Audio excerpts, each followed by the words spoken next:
Hi, എല്ലാവർക്കും മറ്റൊരു പുതിയ വീഡിയോയിലേക്ക് വീണ്ടും സ്വാഗതം. ഇന്നത്തെ വീഡിയോയിൽ നമുക്ക് എല്ലാവർക്കും യൂസ്ഫുൾ ആവുന്ന അടിപൊളി ടിപ്സാണ് കാണിച്ചു തരാൻ പോകുന്നത്.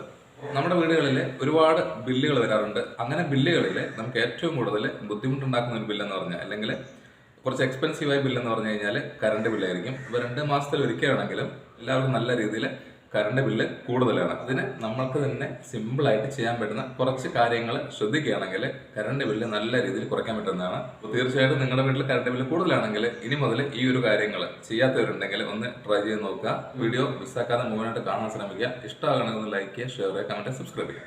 നേരിട്ട് വീഡിയോയിലോട്ട് കിടക്കാം. അപ്പോൾ നമ്മളെല്ലാവരും ഒരുപാട് ഇലക്ട്രോണിക്സ് ഐറ്റംസ് ഉപയോഗിക്കാറുണ്ട്. അപ്പോൾ അതിൽ ഒഴിവാക്കാൻ പറ്റാത്തൊരു സാധനം എന്ന് പറഞ്ഞു കഴിഞ്ഞാൽ ഫ്രിഡ്ജാണ്. ബാക്കി ഉപയോഗിക്കുന്ന മിക്സി, ഗ്രൈൻഡർ, അല്ലെങ്കിൽ വാഷിംഗ് മെഷീൻ, ഫാൻ തുടങ്ങിയ എല്ലാ ഐറ്റമും ഇടയ്ക്ക് ഓഫ് ചെയ്ത് വീണ്ടും ഉപയോഗിക്കുന്ന സാധനങ്ങളാണ്. പക്ഷേ ഫ്രിഡ്ജ് നമ്മൾ കണ്ടിന്യൂസ് ആയിട്ട് ഉപയോഗിക്കുന്നതാണ്. ഒരിക്കലും ഓഫ് ചെയ്തിടാത്ത ഉപകരണമാണ് ഫ്രിഡ്ജ് എന്ന് പറയുന്നത്. അപ്പോൾ ഫ്രിഡ്ജിൽ കുറച്ച് കാര്യങ്ങൾ ശ്രദ്ധിക്കുകയാണെങ്കിൽ നിങ്ങൾക്ക് കറണ്ട് ബില്ല് നല്ല രീതിയിൽ കുറയ്ക്കാൻ പറ്റുന്നതാണ്. വളരെ ബേസിക് ആയിട്ട് ചെയ്യാൻ പറ്റുന്ന കാര്യങ്ങളാണ്. അപ്പോൾ നമ്മുടെ ഫ്രിഡ്ജിന്റെ പുറം ഭാഗത്ത് തുടങ്ങിയിട്ട് നമുക്ക് തുടങ്ങാം. ഫ്രിഡ്ജിന്റെ മേൽഭാഗത്ത് നമ്മൾ പല സാധനങ്ങളും വെക്കാറുണ്ട്. അപ്പോൾ ഇവിടെ കുറച്ച് സാധനങ്ങൾ കുറവാണ്. നമുക്ക് പെട്ടെന്ന് ആവശ്യമുള്ള എല്ലാ സാധനങ്ങളും നമ്മൾ ഫ്രിഡ്ജിനെ പുറത്ത് വെക്കും. എന്തിനാന്ന് വെച്ച് കഴിഞ്ഞാൽ ഈ സൈഡ് നമുക്ക് എടുക്കാൻ പറ്റുന്നതാണ്.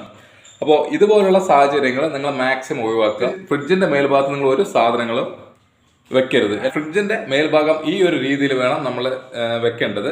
ഇതുപോലുള്ള സാധനങ്ങൾ നമ്മൾ മേൽഭാഗത്ത് വെക്കുകയാണെങ്കിൽ ഫ്രീസർ തണുക്കുന്നതിന് ഒരുപാട് സമയം എടുക്കുന്നതാണ്. അപ്പോൾ ഫ്രീസർ തണുക്കാൻ സമയം എടുത്തു കഴിഞ്ഞാൽ നല്ല രീതിയിൽ കംപ്രസറിന് വർക്ക് വരുന്നതാണ്. അപ്പോൾ മെയിനായിട്ട് ഒരു കാര്യം ശ്രദ്ധിക്കുക, മേൽഭാഗം ഒഴിച്ചിടുക, യാതൊരു സാധനവും വെക്കാതെ ഇതുപോലെ ഫ്രീ ആയിട്ട് വെക്കുക. ഇമ്പോർട്ടൻ്റ് ആയ ഒരു കാര്യം എന്ന് പറഞ്ഞു കഴിഞ്ഞാൽ നമ്മുടെ ഫ്രിഡ്ജിന്റെ ഈ കോയിൽ ഉണ്ടല്ലോ, ഈ കോയിലും ഈ ചുമരും തമ്മിലുള്ള ഡിസ്റ്റൻസ് ഒരു 15 സെന്റിമീറ്ററെങ്കിലും അകലം വേണം. കാരണം നമ്മുടെ കോയിൽ പൊതുവെ കട്ട് ഓഫ് ചെയ്തിട്ട് അത് വീണ്ടും വർക്ക് ചെയ്യുന്നതാണ്. അപ്പോൾ ഫ്രിഡ്ജിനകത്ത് മെയിൻ ടെമ്പറേച്ചർ കറക്റ്റായിട്ട് നിൽക്കുന്ന സമയത്ത് ഇത് കോയിൽ തണുക്കുന്നതാണ്. ചുമരിൻ്റെ അടുത്തായിട്ട് നമ്മൾ ഫ്രിഡ്ജ് വെക്കുകയാണെങ്കിൽ ഇതിൻ്റെ കോയിൽ തണുക്കാൻ ഒരുപാട് സമയമെടുക്കും. ഫ്രിഡ്ജ് സ്വയം കട്ട് ഓഫ് ആകാതെ നമ്മുടെ കോയിൽ വർക്ക് ചെയ്തുകൊണ്ടേയിരിക്കണം. അങ്ങനെ ആകുമ്പോൾ കറണ്ട് നമ്മൾ സാധാ ഉപയോഗിക്കുന്നതിൻ്റെ ഇരട്ടി കറണ്ട് ചിലവാകുന്ന ഒരു രീതിയാണ്. രണ്ടാമത്തെ ഒരു സേഫ്റ്റി ഒരു വിഷയം എന്ന് പറഞ്ഞു കഴിഞ്ഞാൽ, ചുമരിൻ്റെ അരികിലോട്ട് വെക്കുകയാണെങ്കിൽ പെട്ടെന്ന് ഫ്രിഡ്ജിലോട്ടെല്ലാം ഇടിമിന്നലേൽക്കാനുള്ള സാധ്യത വളരെ കൂടുതലാണ്. അങ്ങനെയാണെങ്കിൽ ഫ്രിഡ്ജ് മൊത്തമായിട്ട് നശിച്ചു പോകുന്നതാണ്. അപ്പോൾ പുറമെ ഇതെല്ലാം ശ്രദ്ധിച്ചതിന് ശേഷം നമ്മൾ അകത്തോട്ട് വരികയാണെങ്കിൽ നമ്മൾ മുൻപ് പറഞ്ഞ പോലെ ഫ്രിഡ്ജിൽ ഏറ്റവും കൂടുതൽ കറണ്ട് ആവശ്യമുള്ളൊരു സ്പേസ് എന്ന് പറഞ്ഞു കഴിഞ്ഞാൽ ഇതുപോലെ ഫ്രീസറാണ്. ഫ്രീസറിൽ മെയിനായിട്ട് ശ്രദ്ധിക്കേണ്ട ഒരു കാര്യം എന്ന് പറഞ്ഞു കഴിഞ്ഞാൽ ഐസ് നല്ല രീതിയിൽ കട്ടി പിടിക്കാതെ നിങ്ങൾ സൂക്ഷിക്കുക. ചെറുതായിട്ട് ഐസ് വന്നു തുടങ്ങിയിട്ടുണ്ട്. ഇത് നമുക്ക് വിഷയമല്ല. നല്ല കനത്തിൽ ഐസ് വരികയാണെങ്കിൽ അത്രയും കംപ്രസറിന് ലോഡ് വരുന്നതാണ്. അതുപോലെ തന്നെ കറണ്ട് ബില്ലും വളരെയധികം കൂടുന്നതാണ്. അപ്പോൾ മാക്സിമം നിങ്ങൾ ഐസ് ഒരുവിധം കട്ടിയാകുന്ന സമയത്ത് തന്നെ ജസ്റ്റ് ഇതൊന്ന് ഡീഫ്രോസ്റ്റ് ചെയ്തെടുക്കുക. ഇനി ഐസ് പെട്ടെന്ന് പോകുന്നതിന് വേണ്ടിയിട്ട് നമുക്ക് ചെയ്യാൻ പറ്റുന്ന അടുത്തൊരു സിമ്പിൾ ടിപ്പ് എന്താണെന്ന് വെച്ച് കഴിഞ്ഞാൽ, ഒരു നുള്ളു ഉപ്പ് എടുത്തതിന് ശേഷം നമ്മുടെ ഐസ് ഈ മേൽഭാഗത്തോട്ടൊന്ന് ഇട്ട് കൊടുക്കുകയാണെങ്കിൽ ഐസ് നമ്മൾ സാധാ അലിഞ്ഞു പോകുന്നതിനേക്കാളും പാതി സമയം കൊണ്ട് നമുക്ക് ഐസ് അലിഞ്ഞെടുക്കാൻ പറ്റും. അപ്പോൾ പൊതുവേ ഇതിലെവിടെയെങ്കിലും സ്ക്രാച്ചസ്, അതായത് പ്രത്യേകിച്ച് ഇതിനൊരു കോട്ടിംഗ് ഉണ്ട്, ആ കോട്ടിംഗ് പോയിട്ടുണ്ടെങ്കിൽ ഉപ്പ് ഇട്ട് കഴിഞ്ഞാൽ ചിലപ്പോൾ തുരുമ്പ് വരാനുള്ള സാധ്യത കൂടുതലാണ്. അതായത് നമ്മൾ ഒരു തവണ 2 തവണ ഉപയോഗിക്കുന്നതുകൊണ്ടല്ല പറഞ്ഞ്, വർഷങ്ങളോളം ഇതുപോലെ ചെയ്യുകയാണെങ്കിൽ തുരുമ്പിനുള്ള സാധ്യത വളരെ കൂടുതലുണ്ട്. അപ്പോൾ മാക്സിമം കോട്ടിംഗ് ഇളകിയിട്ടില്ല എന്ന് ഉറപ്പ് വരുത്തുക.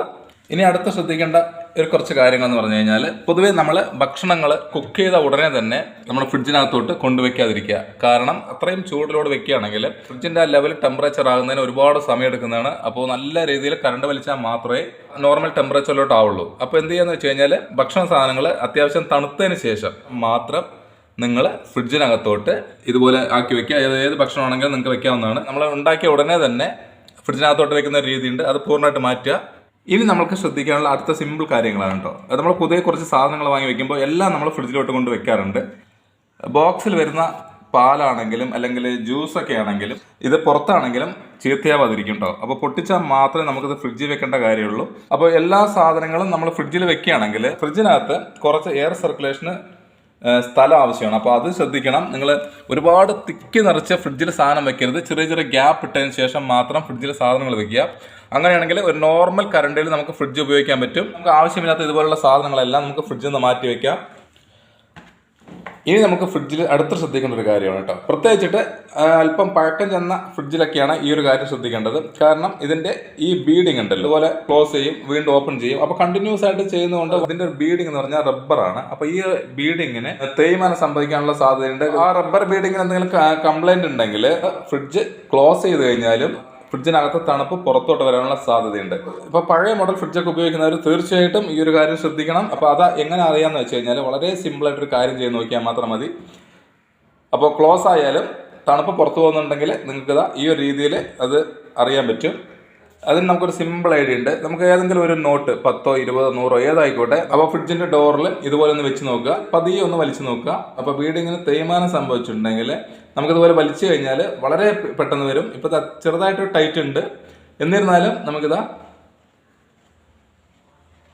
ഇതിലും സ്പീഡായിട്ട് നമുക്ക് പേപ്പറോ അല്ലെങ്കിൽ ഈ പൈസയോ പുറത്തെടുക്കാൻ പറ്റുകയാണെങ്കിൽ തീർച്ചയായിട്ടും ഫ്രിഡ്ജിന്റെ തണുപ്പ് പുറത്തോട്ട് പോകുന്നുണ്ട് എന്നുള്ളത് നമുക്ക് മനസ്സിലാക്കാൻ പറ്റും. അപ്പോൾ ഇതുപോലെ ചെയ്ത് നോക്കുകയാണെങ്കിൽ നിങ്ങൾക്ക് ഈസി ആയിട്ട് നിങ്ങൾക്ക് കാര്യം മനസ്സിലാക്കാൻ പറ്റും. അപ്പോൾ അങ്ങനെയാണെങ്കിൽ മെക്കാനിക്കിനെ വിളിച്ചത് കറക്റ്റ് ചെയ്യേണ്ടതാണ്, അല്ലെങ്കിൽ നമുക്ക് നല്ല രീതിയിൽ കറണ്ട് ബില്ല് കൂടുന്നതാണ്. ഇനി നമുക്ക് ചെയ്യാൻ പറ്റുന്ന അടുത്തൊരു സിമ്പിൾ ടിപ്പ് പറഞ്ഞുതരാം. ഫ്രിഡ്ജ് നമുക്ക് എപ്പോഴെങ്കിലും ഓഫ് ചെയ്തിടണം, അല്ലെങ്കിൽ ഇടയ്ക്കിടയ്ക്ക് കറണ്ട് പോകുന്ന സ്ഥലങ്ങളൊക്കെ ആണെങ്കിൽ ഫ്രിഡ്ജിൽ സാധനങ്ങൾ വെച്ച് കഴിഞ്ഞാൽ ചീത്തയാവാനുള്ള സാധ്യതയുണ്ട്. ഒരു 3-4 മണിക്കൂറൊക്കെ കറണ്ട് പോയി കഴിഞ്ഞാൽ ചില സാധനങ്ങളാണെങ്കിൽ പെട്ടെന്ന് കംപ്ലൈന്റ് ആവുന്നതാണ്. അപ്പോൾ അതൊന്ന് പരിഹരിക്കാൻ വേണ്ടിയിട്ട് നമുക്കൊരു സിമ്പിൾ ടിപ്പ് ചെയ്യാം. ഒരു ബോട്ടിലോ അല്ലെങ്കിൽ പാത്രത്തിലോ നല്ല രീതിയിൽ തണുത്ത വെള്ളം നമ്മുടെ ഫ്രീസറിന്റെ താഴെയായിട്ട് തന്നെ നിങ്ങൾ മാക്സിമം വെക്കാൻ ശ്രമിക്കുക. അപ്പോൾ നിങ്ങൾ ഈ ഒരു രീതി ചെയ്യുകയാണെങ്കിൽ നമുക്ക് ഫ്രീസറിന്റെ തൊട്ട് താഴെയാകുമ്പോൾ നല്ല രീതിയിൽ ഫ്രീസറിന് ഈക്വലായിട്ട് തണുക്കുന്ന ഒരു സ്ഥലവും കൂടിയാണ്. നിങ്ങൾക്ക് കറണ്ട് പെട്ടെന്ന് പോയാലും അല്ലെങ്കിൽ നിങ്ങൾക്ക് ഇടയ്ക്ക് ഫ്രിഡ്ജ് ഓഫ് ചെയ്ത് വെക്കണമെന്നുണ്ടെങ്കിലും ധൈര്യമായിട്ട് വെക്കാവുന്നതാണ്. കാരണം ബോട്ടിലിന്റെ ആ ഒരു ടെമ്പറേച്ചർ നല്ല തണുപ്പായിരിക്കും. ബോട്ടിലിന് ആ ഒരു തണുപ്പ് നമ്മുടെ ഫ്രിഡ്ജിൽ എല്ലാ സാധനങ്ങൾക്കും ഒരു നോർമൽ ടെമ്പറേച്ചർ നൽകുന്നതാണ്. നിങ്ങൾ ഈ ഒരു കാര്യം ചെയ്യണമെങ്കിൽ നിങ്ങൾക്ക് 4 മണിക്കൂറെല്ലാം യാതൊരു കംപ്ലൈന്റും ഇല്ലാതെ നിങ്ങൾക്ക് ഓഫ് ചെയ്തിടാം. നമുക്ക് തുറക്കുന്ന സമയത്ത് നമുക്ക് ഫ്രിഡ്ജിനകത്ത് ആ ഒരു ടെമ്പറേച്ചർ ഉണ്ടാവും. ഫ്രിഡ്ജ് ഓഫ് ചെയ്തിടുമ്പോൾ ശ്രദ്ധിക്കേണ്ട ഒരു കാര്യം എന്ന് പറഞ്ഞു കഴിഞ്ഞാൽ മാക്സിമം പകൽ സമയത്ത് ഫ്രിഡ്ജ് ഓഫ് ചെയ്തിടരുത്. കാരണം ഔട്ട്സൈഡ് ടെമ്പറേച്ചർ കൂടുന്ന സമയത്ത് നമ്മൾ ഓഫ് ചെയ്തിട്ട് കഴിഞ്ഞാൽ ഫ്രിഡ്ജിനകത്ത് തണുപ്പ് പെട്ടെന്ന് കുറയുന്നതാണ്. അപ്പോൾ മാക്സിമം നിങ്ങൾ എന്ത് ചെയ്യാന്ന് വെച്ച് കഴിഞ്ഞാൽ നൈറ്റ് ഒരു 6 മണിക്കൊക്കെ നമ്മൾ ഓഫ് ചെയ്തിട്ട് കഴിഞ്ഞാൽ 10 മണി വരെയൊക്കെ ഈസി ആയിട്ട് നമുക്ക് ഓഫ് ചെയ്തിടാവുന്നതാണ്. അങ്ങനെ ചെയ്യുകയാണെങ്കിൽ ഇതിനകത്ത് യാതൊരു ടെമ്പറേച്ചർ വേരിയേഷനും ഉണ്ടാവില്ല, സാധനങ്ങൾക്ക് യാതൊരു കംപ്ലൈന്റ് ഉണ്ടാവില്ല. കൂടാതെ നമുക്ക് അത്രയും സമയം കറണ്ട് സേവ് ചെയ്യാൻ പറ്റുന്നതാണ്. അപ്പോൾ ശ്രദ്ധിക്കുക, പകല് മാക്സിമം ഓഫ് ചെയ്തിടരുത്. ഇനി നമുക്ക് അടുത്ത ശ്രദ്ധിക്കേണ്ടത് നോർമലായിട്ട് എല്ലാവർക്കും അറിയുന്ന ഒരു കാര്യമാണ്. നമ്മുടെ ടെമ്പറേച്ചർ അഡ്ജസ്റ്റ് ചെയ്യുന്ന സ്വിച്ച് എന്ന് പറയുന്നത് ക്ലൈമറ്റിനനുസരിച്ച് വേണം നമുക്ക് ഇതിന്റെ സ്പീഡ് കൂട്ടുന്നതിന്. എല്ലാ സമയത്തും ഒരുപോലെയാണ് നമ്മൾ സ്വിച്ച് ഉപയോഗിക്കുന്നത്. ഇപ്പോൾ ഞാൻ ഇവിടെ നമ്മൾ 2-ലാണ് വെച്ചിരിക്കുന്നത്.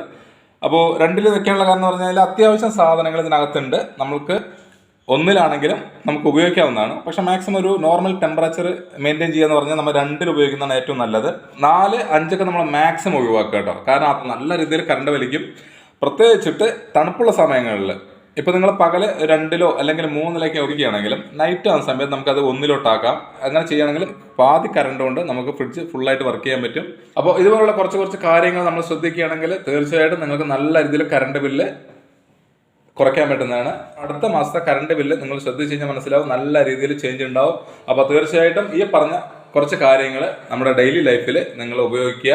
ഇന്നത്തെ വീഡിയോ ഞാൻ ഇവിടെ വൈൻഡപ്പ് ചെയ്യാണ്. ഇഷ്ടമായെങ്കിൽ ഒന്ന് ലൈക്ക് ചെയ്യുക, ഷെയർ ചെയ്യുക, കമന്റ് ചെയ്യുക, സബ്സ്ക്രൈബ് ചെയ്യുക കേട്ടോ. അടുത്ത വെറൈറ്റി ടിപ്സുമായി കാണുന്നവരേക്കും വീണ്ടും ഗുഡ് ബൈ.